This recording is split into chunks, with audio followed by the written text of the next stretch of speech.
Hello and welcome. मैं मानता हूं कि कलाकार छोटा या बड़ा नहीं होता, या तो होता है या नहीं होता। यूं तो बच्चन, खान, कुमार, बहुत से सितारे चमकते हैं उस दुनिया में, लेकिन उनके मुकाबले में कोई खड़ा नहीं होता।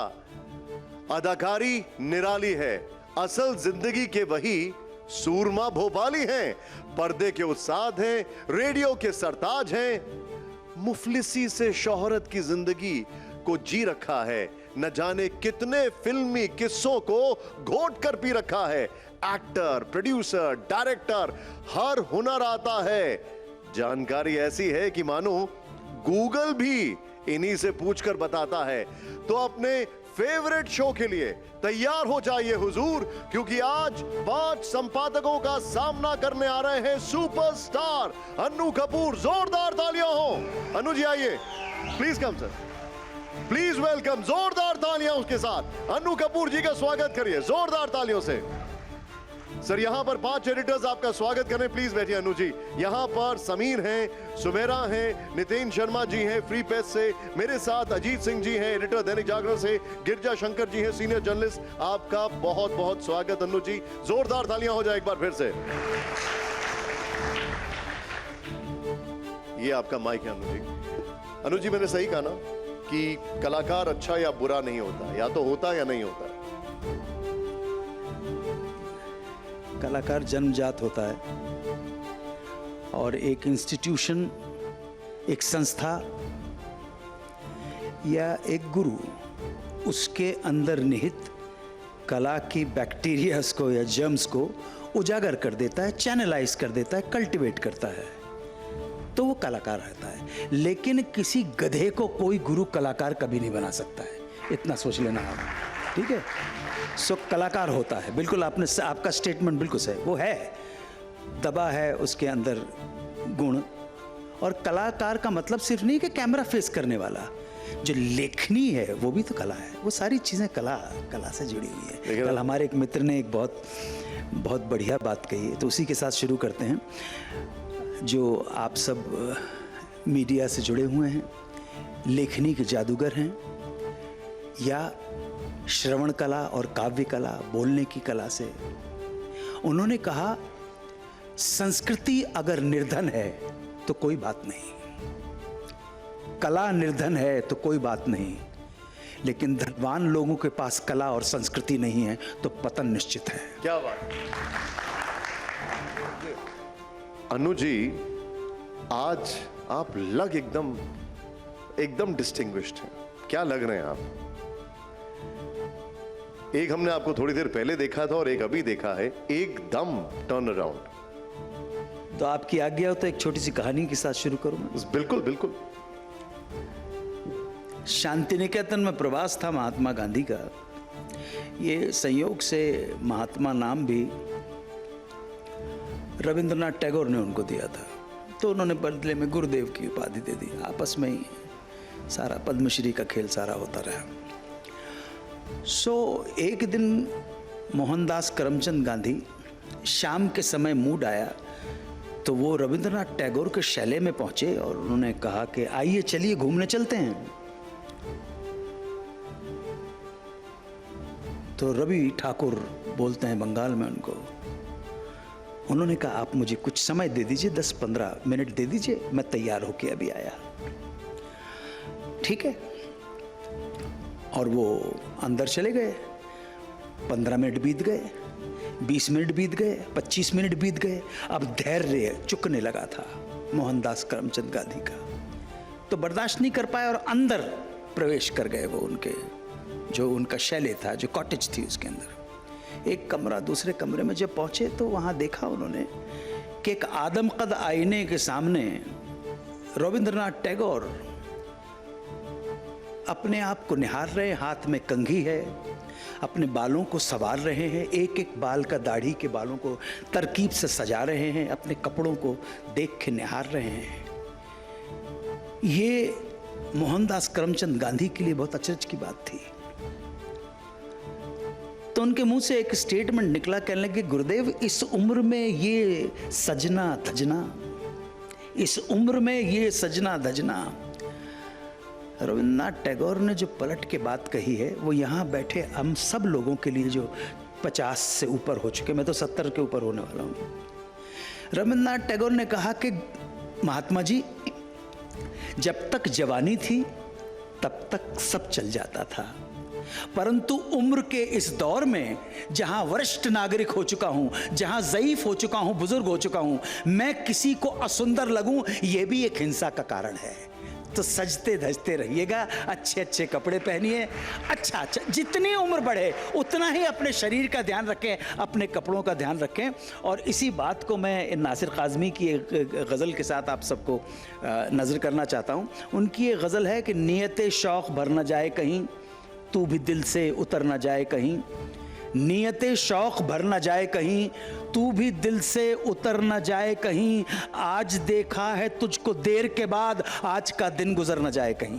क्या बात? आज देखा है तुझको देर के बाद, आज का दिन गुजर न जाए कहीं। और हासिल गौर तलब है, समात फरमाइएगा कि आज देखा है तुझको देर के बाद, आज का दिन गुजर न जाए कहीं, और ना मिलाकर उदास लोगों से, ना मिलाकर उदास लोगों से हुस्न तेरा बिखर न जाए कहीं।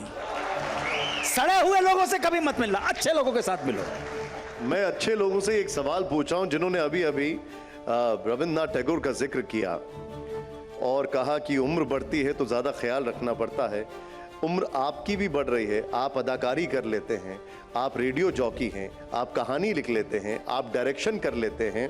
इतना ही नहीं, आपको जो ज्ञान है वो अपने आप में अद्भुत है।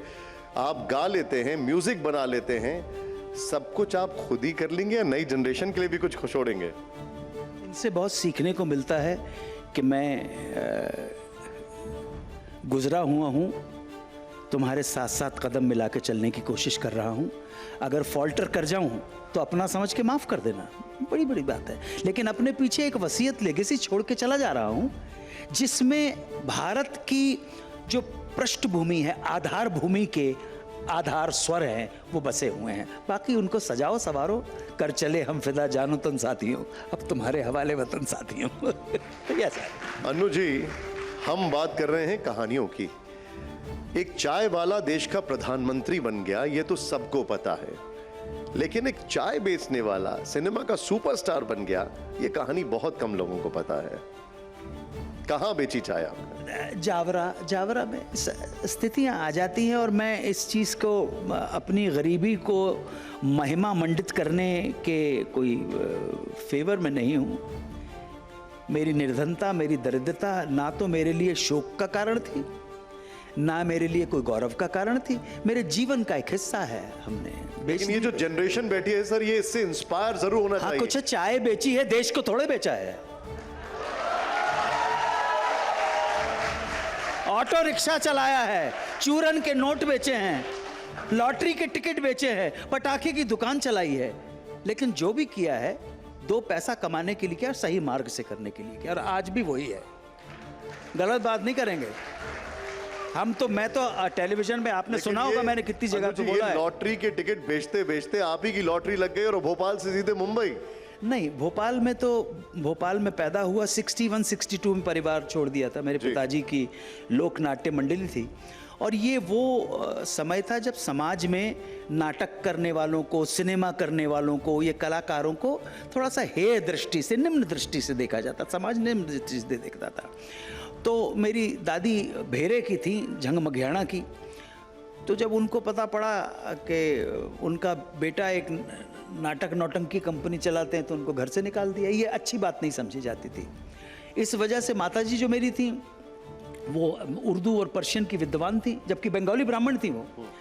पिताजी ने उनको बहुत प्रमोट किया, और 1919 में पैदा होने वाला पेशावर का बंदा इतना बड़ा फेमिनिस्ट था, जो कभी मौका समय आया तो मैं बताऊंगा। बहुत आदर था मेरे पिता के मन में इस संपूर्ण स्त्री जाति के लिए, और शायद वही मेरे अंदर आ गया है, और मुझे इस बात का गर्व है।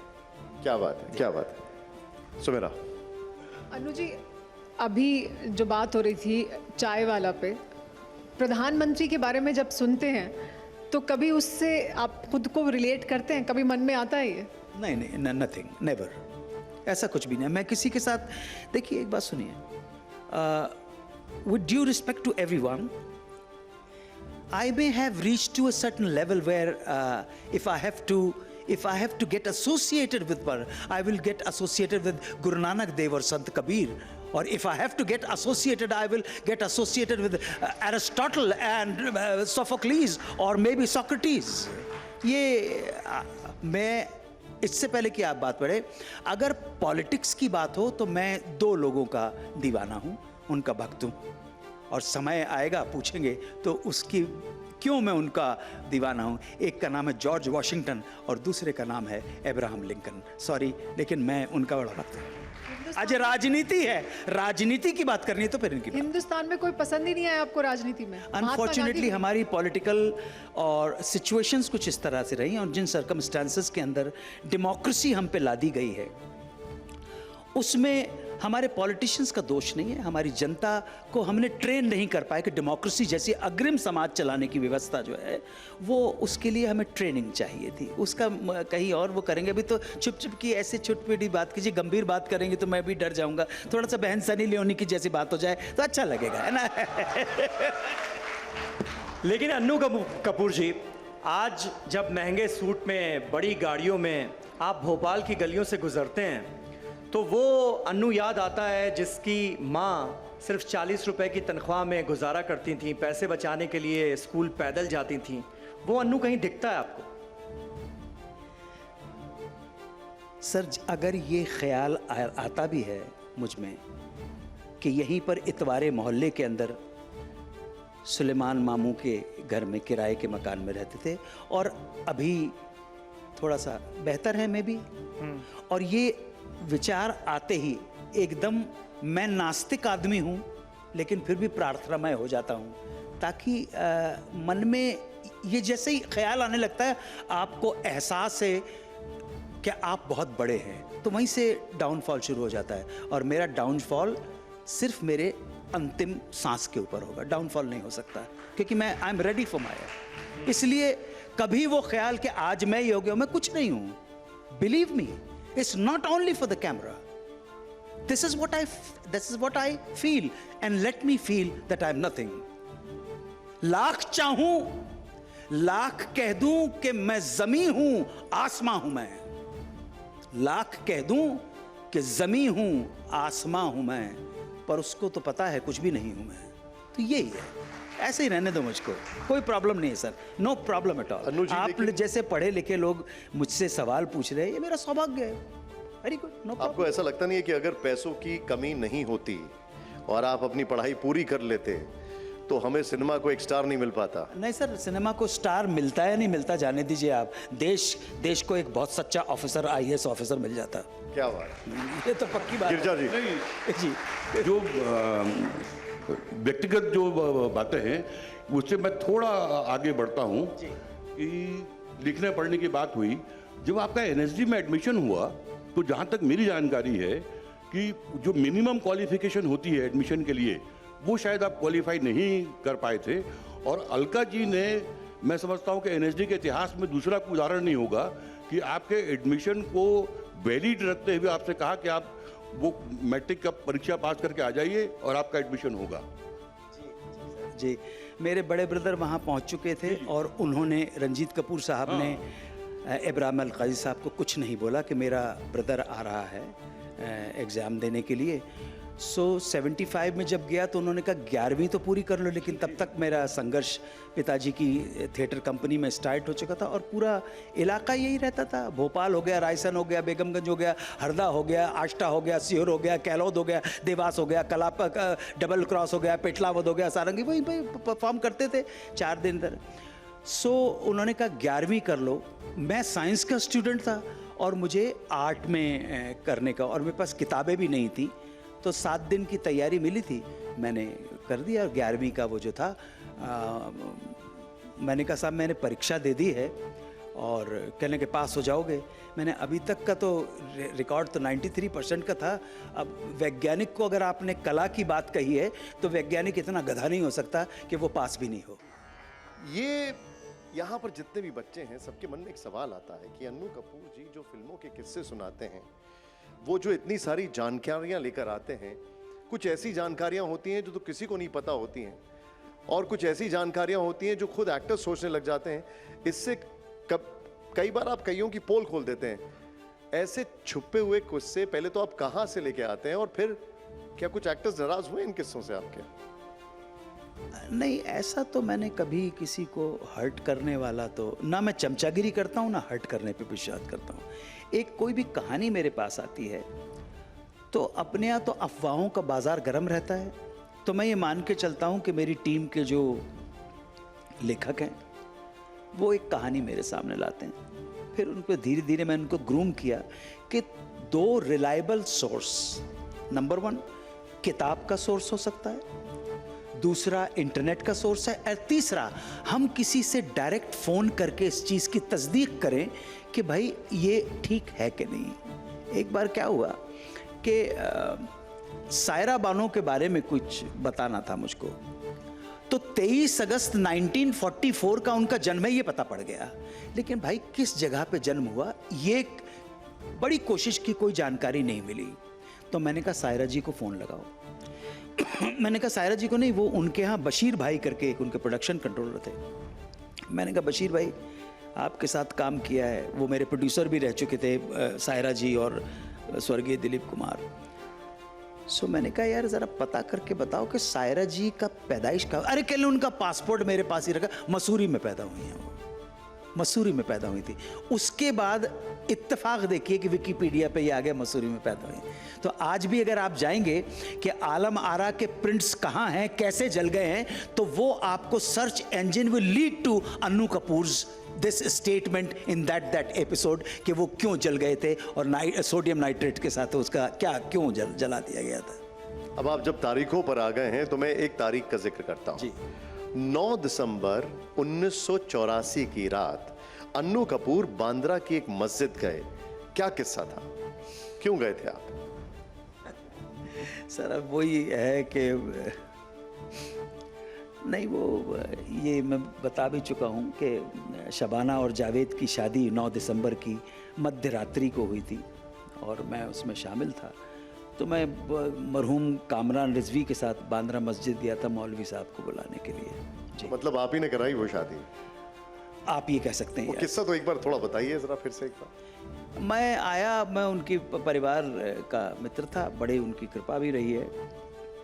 तो मैं आया और वहाँ पर ये दोनों जिस अपने अपने टाइम पर अपने अपने रिश्तों को लेकर जिस मोड़ से गुजर रहे थे, तो मैंने उनसे कहा, मैंने कहा इसको या तो इधर करो या उधर करो, है ना।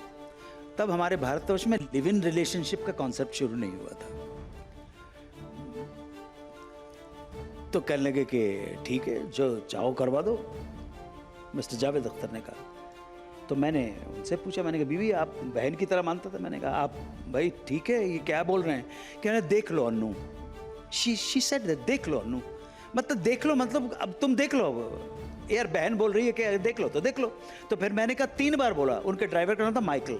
मैंने कहा मैं जा रहा हूँ, फिर मैंने तब तक कामरान रिजवी आ गए थे। मैंने कहा चलो भैया। कहाँ? मैंने कहा ये दोनों राजी हो गए तो चलो।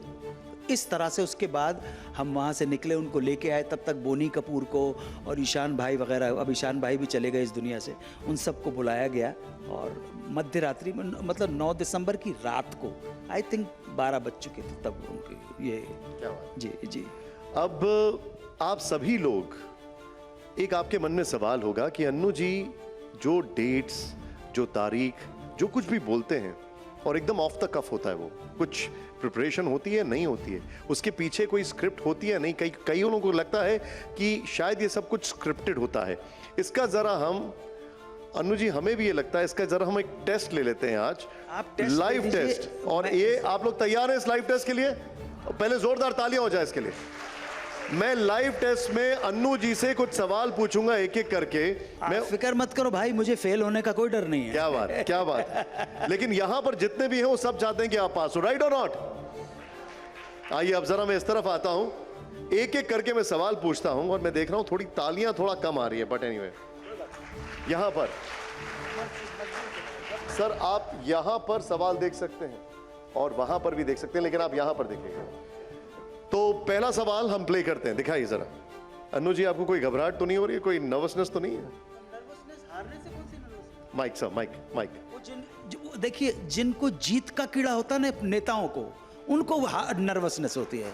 अपने को अरे छोड़ो ना यार, क्या बात है, हार जाएंगे तो मतलब हम टेस्ट के लिए तैयार हैं। आइए, जी कोई प्रॉब्लम। पहला सवाल प्ले करिए जरा, हमारा पहला सवाल यहां पर, और तालियां बजाते रहिएगा। अमिताभ बच्चन और जया भादुड़ी की शादी कब हुई थी? जून 1973 में हुई थी। ये जंजीर रिलीज के आसपास ही हुई थी। ये दोनों जाना चाह रहे थे, तो दादा ने कहा मतलब हरिवंश राय बच्चन के उनके पिताजी ने कहा कि भाई जाना है तो विवाह पाणी ग्रह दाम्पत्य सूत्र में बंधने के बाद जाओ।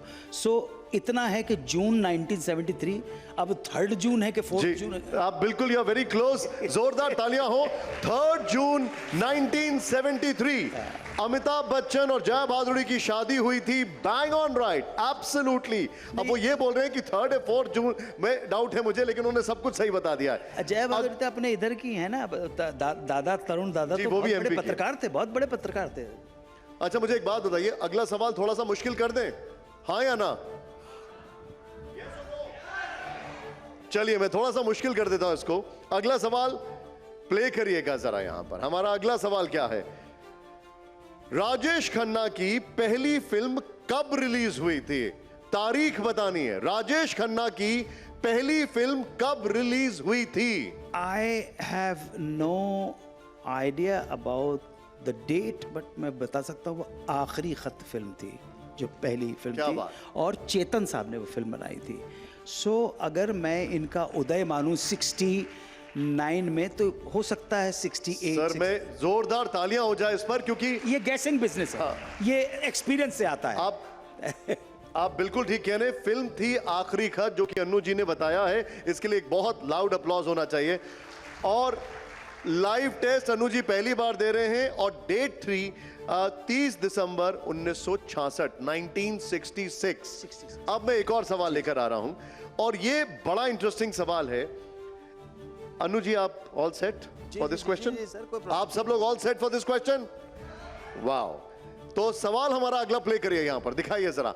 मेरा अगला क्वेश्चन जो है वो ये है, बतौर सर्वश्रेष्ठ अभिनेता देश का पहला नेशनल अवार्ड किसे मिला था? ये थोड़ा डिफिकल्ट सवाल लग रहा है मुझे थोड़ा फंस गए आप, थोड़ा फंस गए मुझे लग रहा है।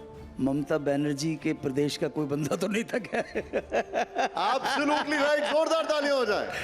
उत्तम कुमार। उत्तम Kumar, absolutely right, absolutely right. उत्तम कुमार एकदम करीब हैं आप। 1967 दिखाइए जरा इसका जवाब। 1967 बतौर सर्वश्रेष्ठ अभिनेता देश का पहला नेशनल अवार्ड इन्हें मिला था। बहुत बड़ा स्टार थे उत्तम कुमार, बहुत बड़े स्टार थे बंगाल के। अब मैं आपसे एक और सवाल पूछ रहा हूं जी, और ये जो है एक मेगा स्टार को लेकर है, और आप सभी लोगों के लिए ये एक अपने आप में जानकारी होगी। अनु जी, मैं चाहता हूं कि हमारे जो अनुपीढ़ियां हैं वो इस सवाल का जवाब हमें दें। कोशिश करने से। मेरा अगला सवाल प्ले करिए जरा। मेरा अगला सवाल है, अमिताभ बच्चन ने एक हॉलीवुड की फिल्म में कैमियो किया, उसका नाम क्या है? वो द गैट्सबी, क्या नाम था? The great Gatsby. जोरदार तालियां। The great Gatsby 2013, the great Gatsby, director बाज लोमन। The great Gatsby. और वो क्यों किया मुझे समझ में नहीं आया।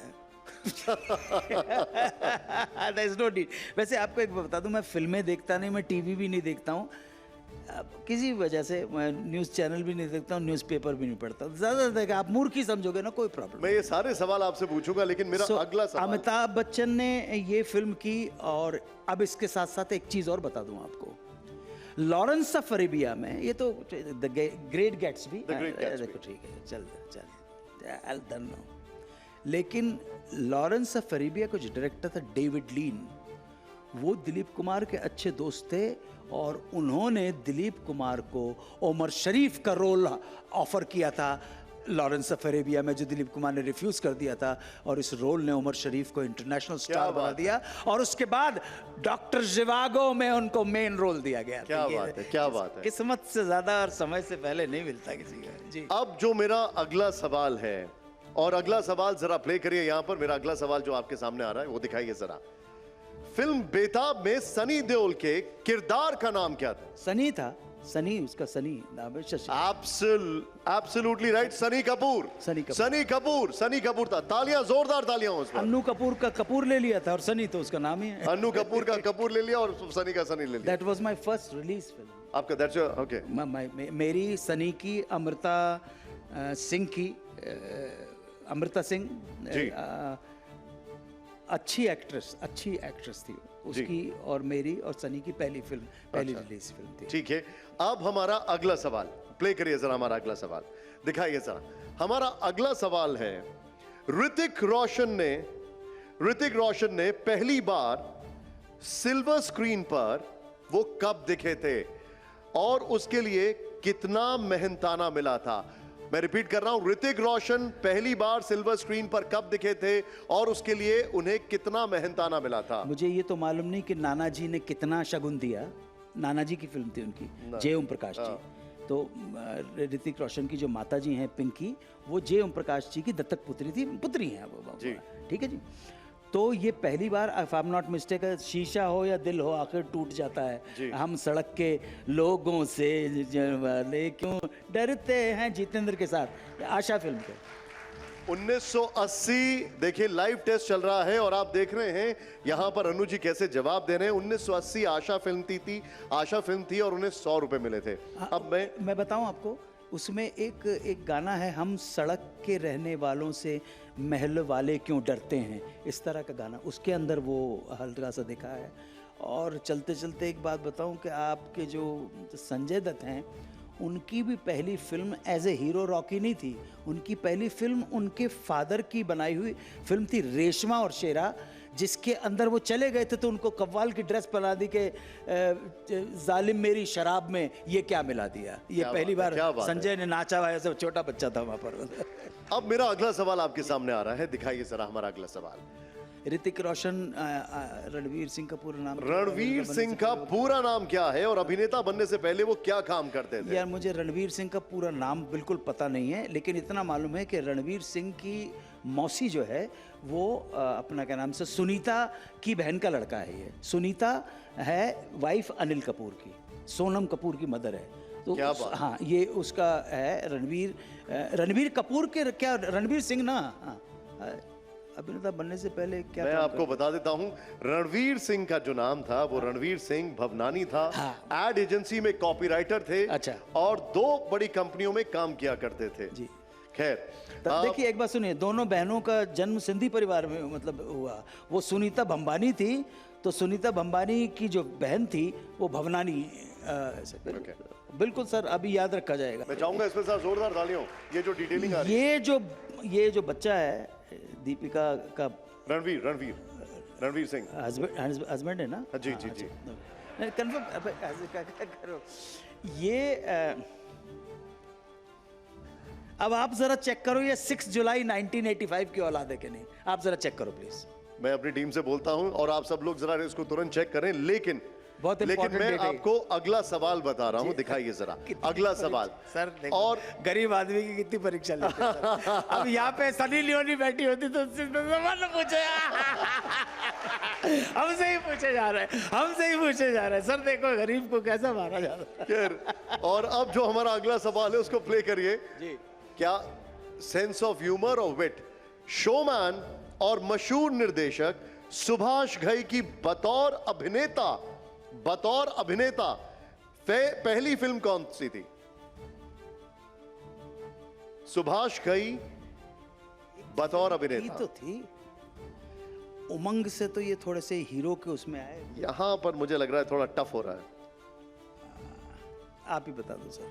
ओके, फिल्म थी तकदीर 1967।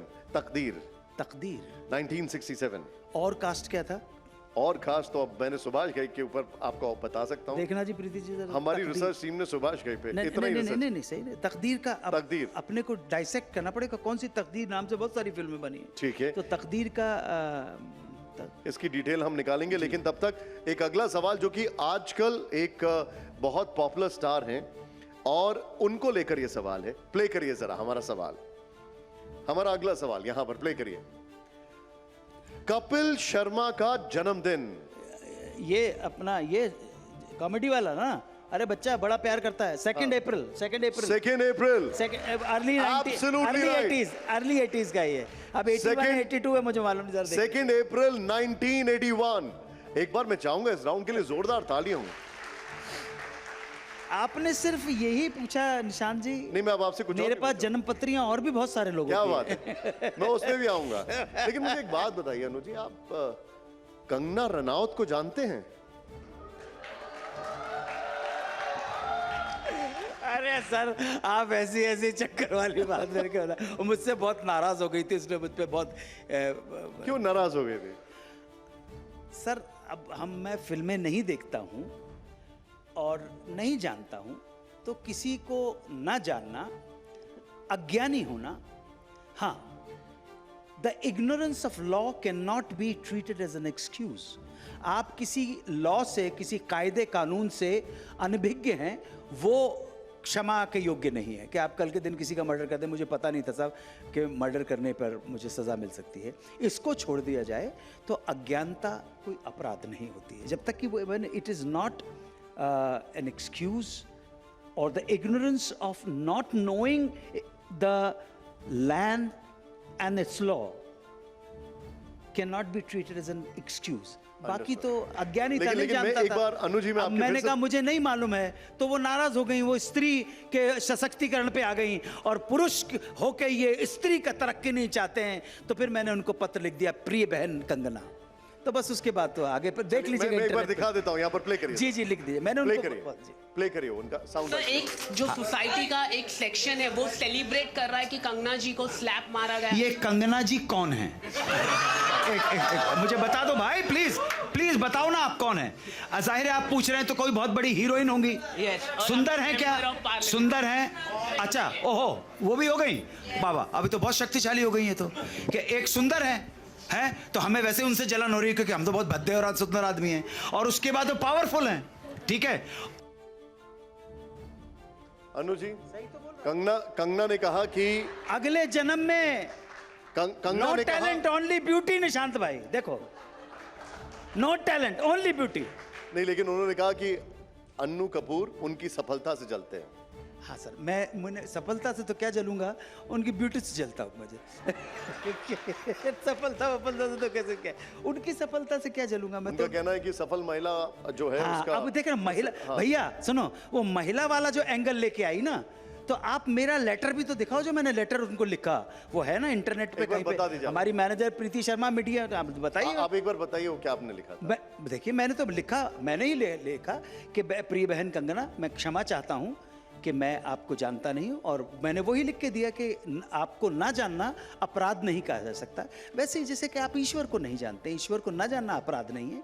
एक अनसीन अननोन एंटिटी है, उसको मैं जानता भी नहीं हूँ, लेकिन मेरा उद्देश्य कहीं आपका अपमान करना नहीं होता है, और वही लिखा जो। अगर एक बात बताइए, आपकी इतनी सॉलिड रिसर्च टीम है, आप इतना हर चीज पे पढ़ते हैं, अध्ययन करते हैं, उसके बाद आपने कंगना जी की कोई फिल्म देखी? सुनिए आप, हाँ, अभी मैं अब आपको देख, तर्क की बात करिएगा।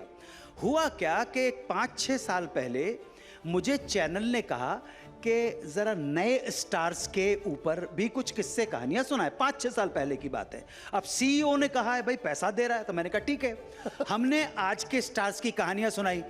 3 महीने के बाद एचआर डिपार्टमेंट ने और सीईओ ने बुलाया कि अनुजी एक बात है, वो जो नए स्टार्स की कहानियां हम सुना, हमारे कहने के ऊपर आपने सुनाई थी, वो टीआरपी ठीक नहीं आ रही है। मैंने कहा अच्छा क्यों? कहने जनरली लिसनर्स का ये है कि जिनकी कहानियां अब आप सुनाने लगे हैं, वो उनके बारे में तो कच्चा चिट्ठा सब इंटरनेट के ऊपर अवेलेबल है। सारा कच्चा चिट्ठा, कौन सी कब कौन सा कहाँ क्या पहनती हैं, क्या जाती हैं, कौन सी जगह पे वो सब अवेलेबल है। लेकिन आप जब गुजरे हुए प्रदीप कुमार की कहानी सुनाते हैं तो वो तो किसी पे अवेलेबल नहीं है। इसलिए come back to the golden era. तो मैंने कहा हमारा ईमेल, हमारा नेटवर्क जो है वो नंबर 1 है, तो हमें कोई टीआरपी की टेंशन नहीं है। मैं आपसे ये जानना चाहता हूं कि आपको कंगना पर आपने कोई किस्सा, कोई रिसर्च आपने की? नहीं, मुझसे कहा नहीं गया। जब तक मुझे कहा नहीं जाएगा, और कहा जाएगा इसलिए कि मुझे पैसा चाहिए, मैं तो पैसे के लिए काम करता हूँ। आप पैसा मुझे देते रहिए, कंगना के कितने कंगन पहने हुए उन्होंने सब बता दूंगा मैं। मुझे पैसा दीजिए आप कहिए, आप टास्क तो दीजिए कि अनुज जी ये करना है आपको, मैं कर लूंगा। अग्री कर गया, उधर जाइए कॉन्ट्रैक्ट बना देगा, 50 लाख का चेक दे देना, GST प्लस 1800 हो जाए काम। तो लेकिन बड़े बड़े अभिनेता घबराते हैं उनसे। क्यों? अब उनके बयानों से। बयान? कैसे बयान सर? क्या बयान में कह दिया? हाँ, इतना जरूर मुझे मालूम था कि during the Covid that time also मैं टेलीविजन भी नहीं देखता हूं। सांसद हैं, पावरफुल हैं। हाँ, हर सांसद पावरफुल होता है, हर सांसद पावरफुल होता है, नेता पावरफुल होता है, सब होता है, सब कुछ होता है, तो उसमें क्या प्रॉब्लम हो गई? हम तो डर के रहेंगे किसी भी वक्त यहाँ से निकल के मर्डर करवा दे, भाई करवा भी सकती है, वो उनके हाथ में सब कुछ है। मैं आपके एक और बयान पर आता हूं। शाहरुख खान की फिल्म चक दे इंडिया से आपको तकलीफ हुई ना? मैं बता रहा हूं। वो फिल्म मैंने देखी है निशान जी, मैंने देखी है वो फिल्म। आपने कहा कि जानबूझकर मीर रंजन नेगी के किरदार को मुस्लिम बना दिया गया। बिल्कुल ठीक है, सही बात है, जो सही बात कही। तो इसमें तकलीफ की क्या बात है? दिक्कत क्या, आपत्ति क्या है? नहीं तो तकलीफ की बात क्या, मीर रंजन नेगी को क्यों नहीं बनाया गया?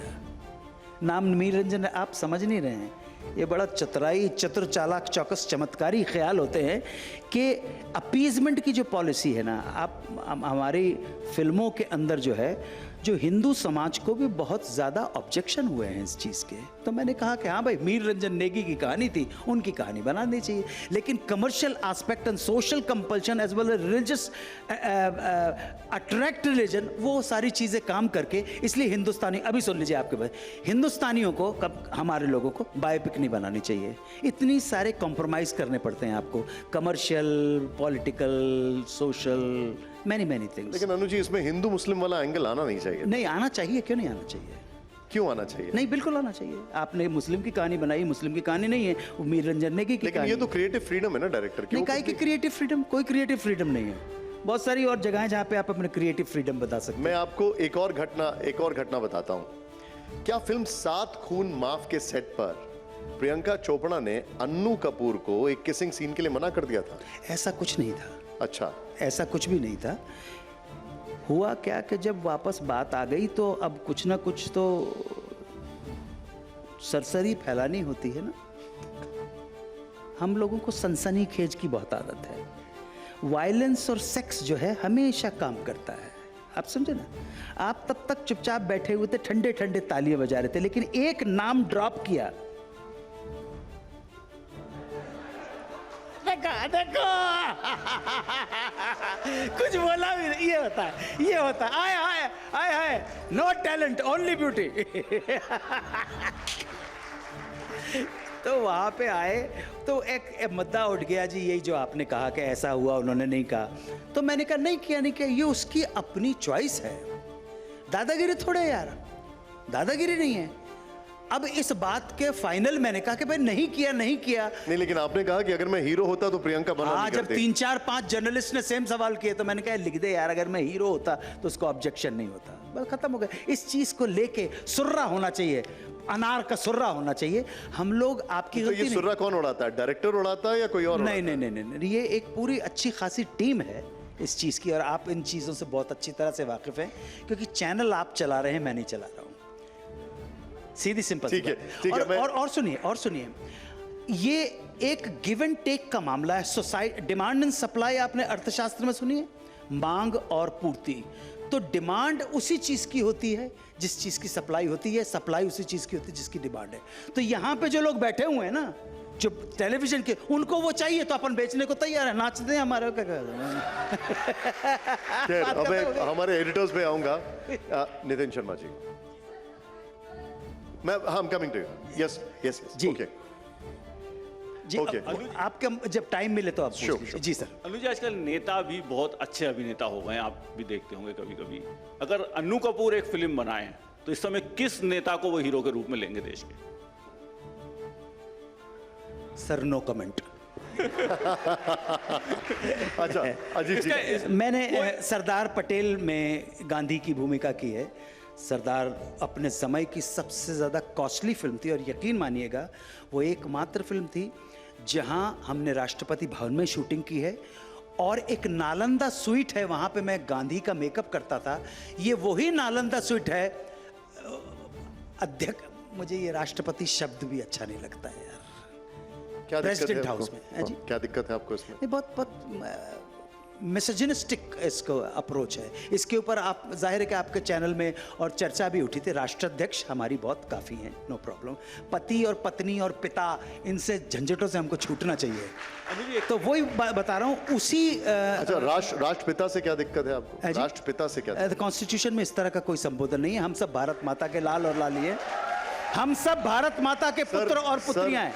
और आपको मेरी बात इसलिए माननी पड़ेगी कि मैं ना आपके नोटों का भिखारी हूं, ये तो ना आपके वोटों का। सम्मानित है, ये तो सम्मान है, सुभाष चंद्र बोस का दिया हुआ अरे नाम तो है। पिता, मेरा पिता मदन लाल कपूर है, बस मेरा पिता और कुछ नहीं है।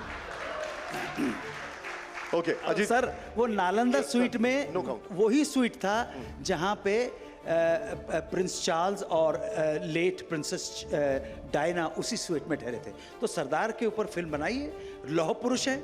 आपको 2-3 नेताओं के आपको नाम बताता हूं श्रीमान, जिसके ऊपर कोई ऑब्जेक्शन नहीं है, कोई उंगली नहीं उठा सकता।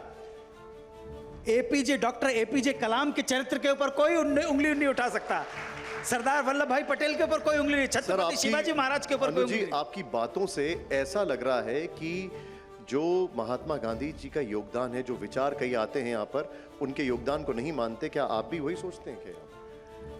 No comment sir. ये इतने 5 पढ़े लिखे बुद्धिजीवी अपने अपने फील्ड में जिन्होंने सिद्ध कर दिया है कि वो क्या हैं, ऐसे लोग सामने बैठे हुए हैं। तो इस छोटे से बातचीत को मैं एक गंभीर विषय में, क्योंकि अगर मैं कुछ बोलूंगा तो मैं वो बोलूंगा वही जिसके पीछे तर्क होगा, उसके पीछे मेरा बरसों का अध्ययन, मनन और चिंतन है, क्योंकि मैं अपने राष्ट्र को प्रेम करता हूं। और ध्यान रखिए, मेरा किसी धर्म से कोई लेना देना नहीं है, मेरा राजनीति से कोई लेना देना नहीं है। मेरा लेना देना केवल मेरी मातृभूमि से है, और वो भारत भूमि है। I don't belong to any political party and I don't belong to any religion. ये हमें पता है कि आप बहुत अध्ययन करते हैं, बहुत पढ़ाई लिखाई करते हैं, लेकिन एक भारतीय नागरिक के तौर पर मैं आपसे ये पूछना हूं, आजादी की जो लड़ाई है उसका सबसे बड़ा नायक क्या आप महात्मा गांधी जी को मानते हैं? जी नहीं। किसे मानेंगे आप?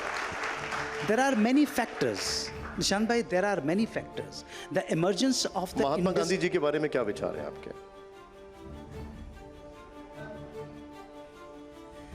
Sir, I said no comment. बताऊं क्यों आप? क्योंकि अब ये विचार जो हैं, जो मैं बताऊंगा, भारत के संविधान ने मुझे अधिकार दिया है आलोचना का। भारत का संविधान आपको अधिकार नहीं देता है कि मैं किसी को भी गाली बकूं।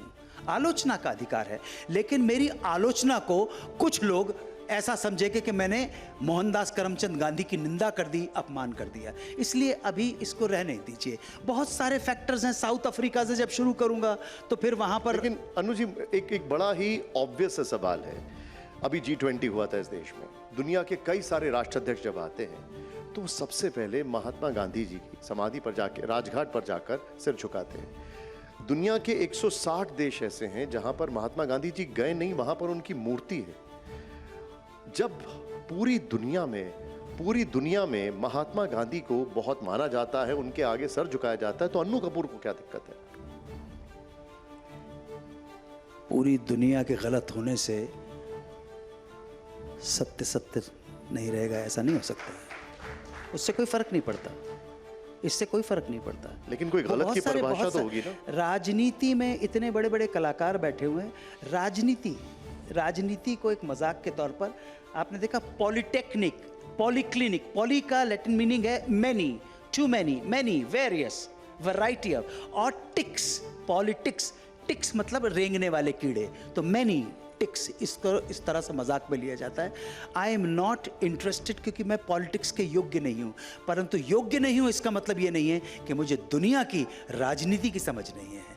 दुनिया में कितना कर लिया जाए। और एक बात मैं आपको बता दूं कि 140 जगह पर किसकी मूर्ति है, इससे भी कोई साबित नहीं हो जाता है, क्योंकि 1936 के टाइम्स, जो टाइम मैगजीन है, उसके मुख पृष्ठ पर मैन ऑफ द ईयर, आपको पता है इसका किसका फोटो था? एडोल्फ हिटलर का। एडोल्फ हिटलर का। सर, तो ओके, ये गिरजा जी, आप एक इस पे- बड़ी लंबी चौड़ी है। अजय जी, हाँ, अजय जी। अनु जी, भगत सिंह भी जो है वो गांधी को क्रिटिसाइज भगत सिंह ने भी किया था।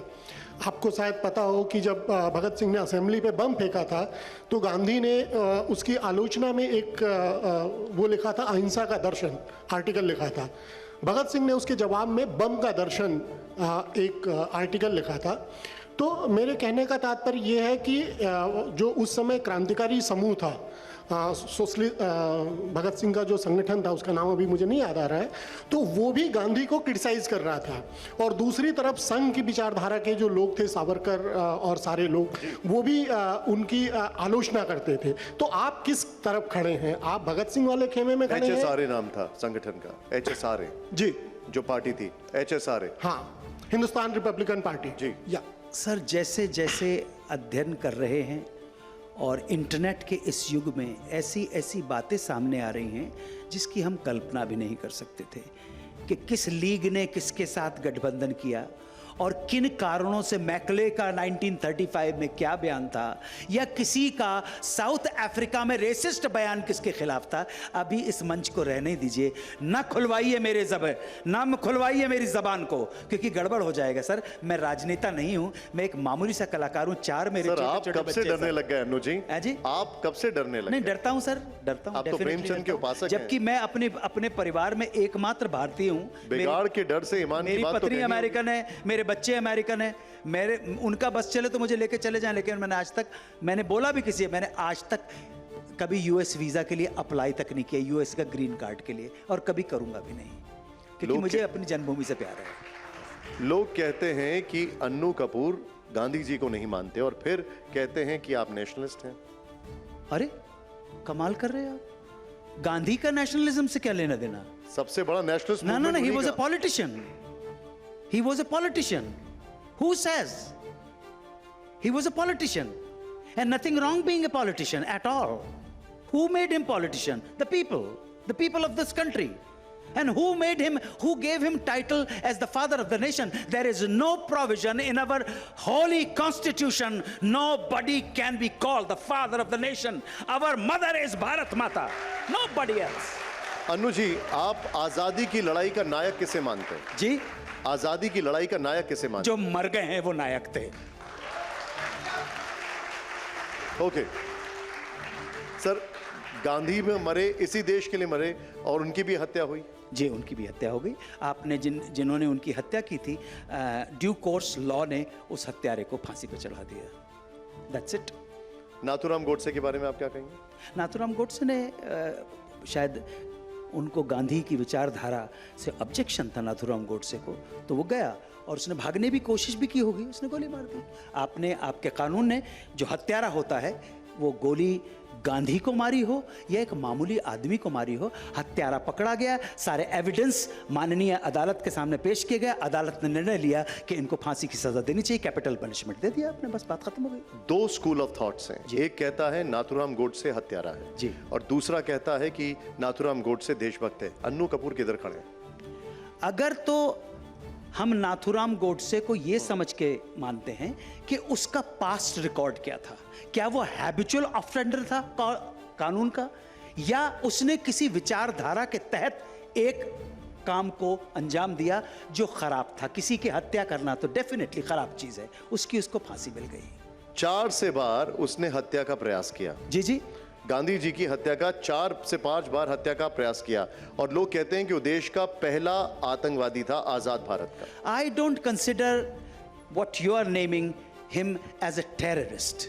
अ टेररिस्ट इज अ पर्सन जो मतांध होके लगातार एक नहीं, फिर तो बहुत सारे लोगों की उसको हत्या करनी चाहिए थी। जैसे बहुत सारे लोगों की, मैं जैसे तो नाम नहीं बता सकता, आप देख लीजिए। अब आपने शुरू अगर किया। आप नाथूराम गोडसे होते तो किस किस की हत्या करते? मैं तो मनना ही नहीं चाहता सर। नहीं होना चाहते ना, नाथूराम गोडसे ने किया सर। और उसने अपनी जो भी सफाई में बोला, I don't want to discuss Nathuram Godse और the murder of Mohandas Karamchand Gandhi, which was very unfortunate. I say I don't accept that kind of that kind of modus operandi by an individual to shoot and kill. लेकिन शायद क्योंकि habitual absconder नहीं था, ठीक है, मैं इसलिए उसको आतंकवादी कहना उचित नहीं है। ठीक है, आपके अपने विचार हैं, मैं इस विचार से सहमत नहीं हूं। कोई बात नहीं और मैं अब अगले मुद्दे पर आता हूं। अनु जी, इस वक्त फिल्मी दुनिया में, राजनीति में, समाज में एक नाम की बहुत चर्चा है और चर्चा उनके व्यवहार की है। एक बार मैं आपको पहले क्लिप दिखाता हूं, जरा प्ले करिए, ऑडियो ऑफ मैं करिएगा। समझ गया आप मेरी बड़ी बहन की बात कर रहे हो। दिखाइए।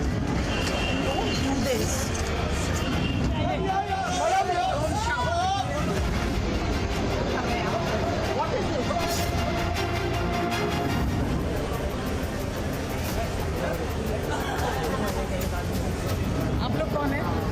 आप मीडिया से हैं? कौन सा? कौन सी मीडिया से? Either you speak or I will speak. Madam, Judge, आप बोलिए, please address the chair. मैं छोड़ूंगी You क्या address the chair. So please, Judge, mind please your address tongue. chair. Priyanka, don't control me. चलिए आप लोग भी साथ में। मुझे माफ करिएगा, मगर आपका टोन जो है is not acceptable. We are colleagues, sir. School. Mobile से क्यों ले रहे हैं? नहीं, ठीक है, आप मोबाइल से क्यों ले रहे हैं? पूछा मुझसे आपने? नमूस सीखो, नमूस सीखो। ये बड़ा विमर्श है, क्या जया बच्चन का व्यवहार अन्नू कपूर जी को भी अखरता है? मैंने एक तो देखा नहीं, परंतु फिर भी आप जो दिखा रहे हैं, आप सही दिखा रहे होंगे, किसी एंगल से आपने वो किया है। और she is just like my elder sister. मैं अपनी बड़ी बहन के बारे में कुछ नहीं बोलना चाहूँगा। मैं जरा, आपने थोड़ा मुझे 2 बार इंडिकेट किया, अब मैं आता हूं जरा आती का खंडाला वाले सवालों पर।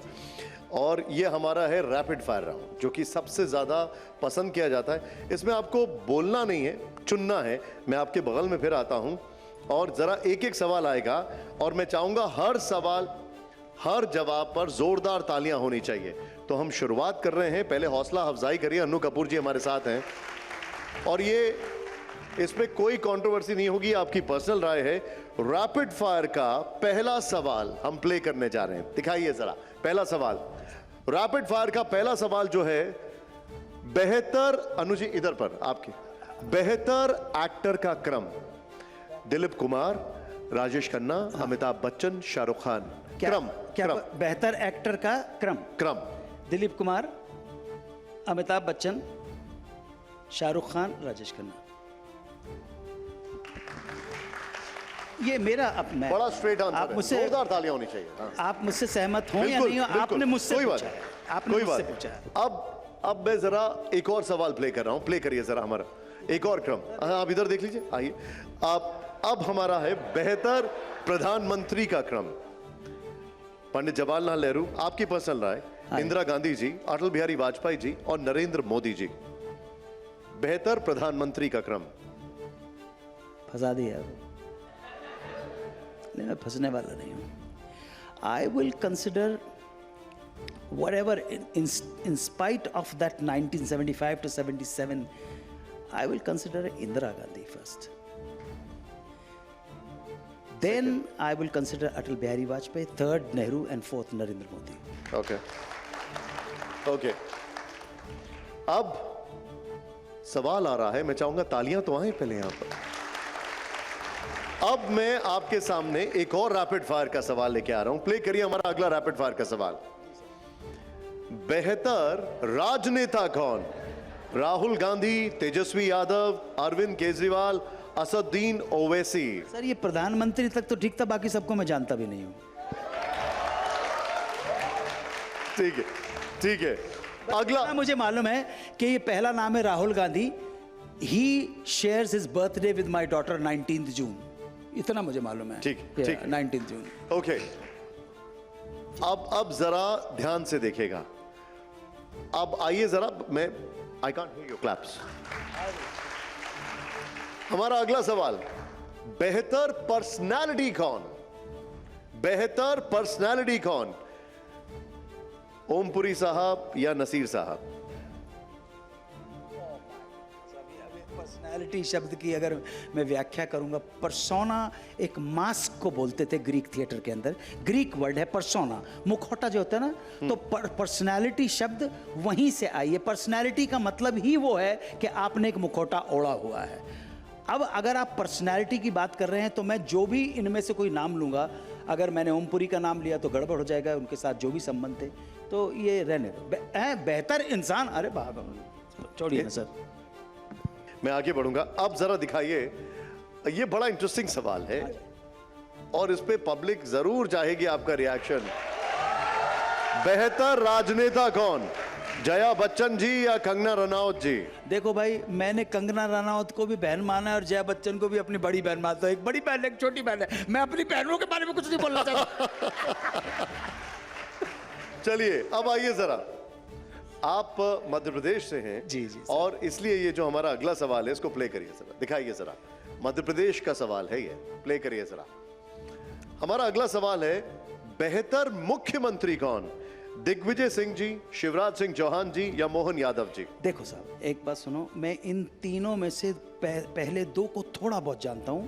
बल्कि अगर आप चौहान साहब से पूछोगे तो चौहान साहब ने मुझे कहा था कि उनकी लाइफ का सांसद बनने के बाद पहला इंटरव्यू ही मैंने लिया था। इंडियन एक्सप्रेस ने और जी टीवी ने 95 में डिसाइड किया कि हम 10वीं लोकसभा भंग हो चुकी है और 10वीं लोकसभा के जो सांसद थे उनको आप एक गेम खिलाइए जिसका नाम था किस्सा कुर्सी का।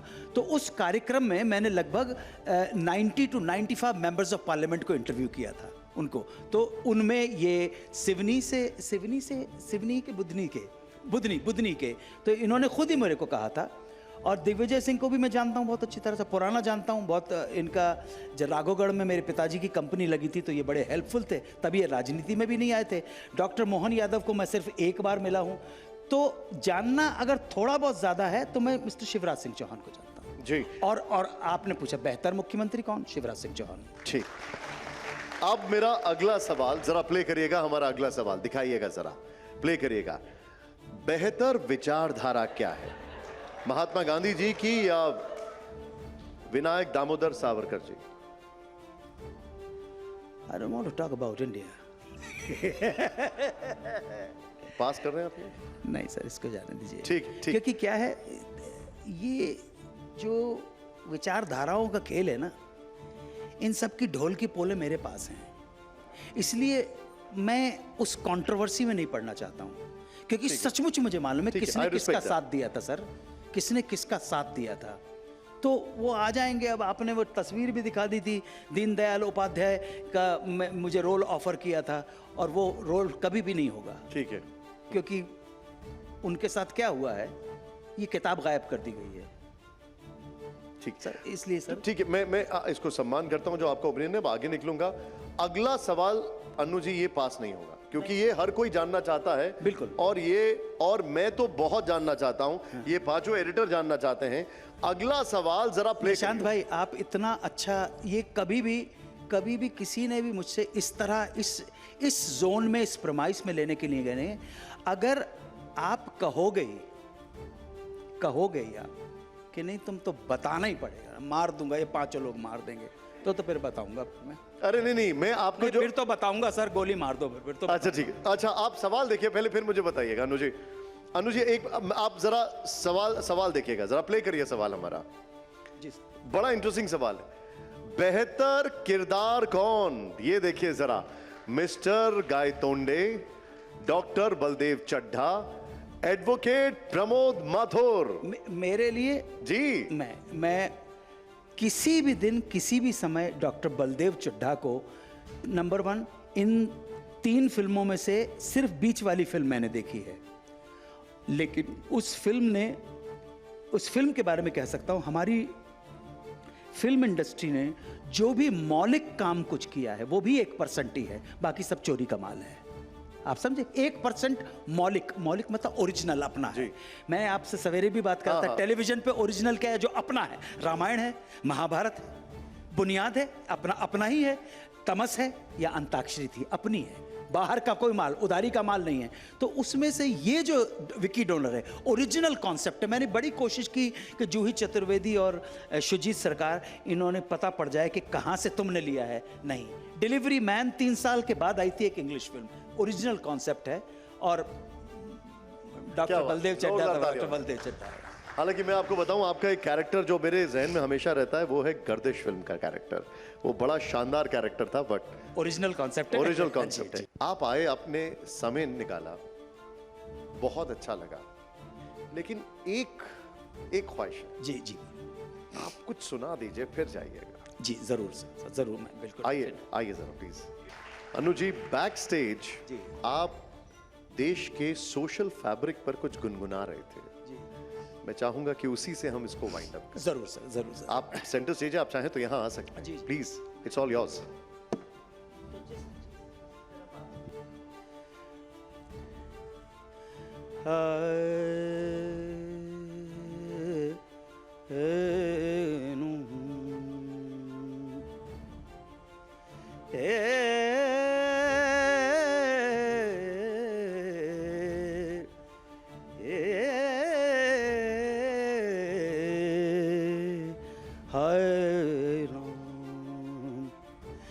तो लाली मेरे लाल की, लाली लाली लाली मेरे लाल की, जित देखूं लाल। लाली देखन मैं गई तो मैं भी हो गई लाल। हे आज रंग है ए माँ, रंग है री ए आज रंग है, हे माँ रंग है री ए आज रंग है, ए माँ रंग है री आज रंग है, ए माँ रंग है री। ओ मेरे महबूब के घर रंग है री ए आज रंग है, ए माँ रंग है री। सजन मिलावरा इस आंगन माँ, इस आंगन माँ, उस आंगन माँ मैं पीर पायो निजामुद्दीन औलिया, मैं पीर पायो निजामुद्दीन औलिया। ए गंजे शा करो मोरे संग है री ए आज रंग है, ए माँ रंग है री ए आज रंग है, आज रंग है, हो आज रंग है। मैं तो ऐसो रंग और नहीं देखो सखीरी, मैं तो ऐसो रंग और नहीं देखो सखीरी, मैं तो ऐसो रंग और नहीं देखो सखीरी। देश विदेश में ढूंढी फिरी हूँ, देश विदेश में आहे आहे आहे वाह। देश विदेश में, देश विदेश में, देश विदेश में, देश विदेश, देश विदेश, दे देश देश देश रे देश देश देश देश देश देश देश। बजे सरगम हर तरफ से, बजे सरगम हर तरफ से, गूंजे बन के देश राग, गूंजे बन के देश राग, दे राग देश राग। शुभ्र ज्योत्सनाम पुलकित यामिनीं, फुल्ल कुसुमिता द्रुमदल शोभिनीं, सुहासिनीं सुमधुर भाषिनीं, सुहासिनीं सुमधुर भाषिनीं, सुजलां सुफलां मातरं वन्दे मातरं, सुजलां सुफलां मलयज शीतलां शस्य श्यामलां मातरं वन्दे मातरम्।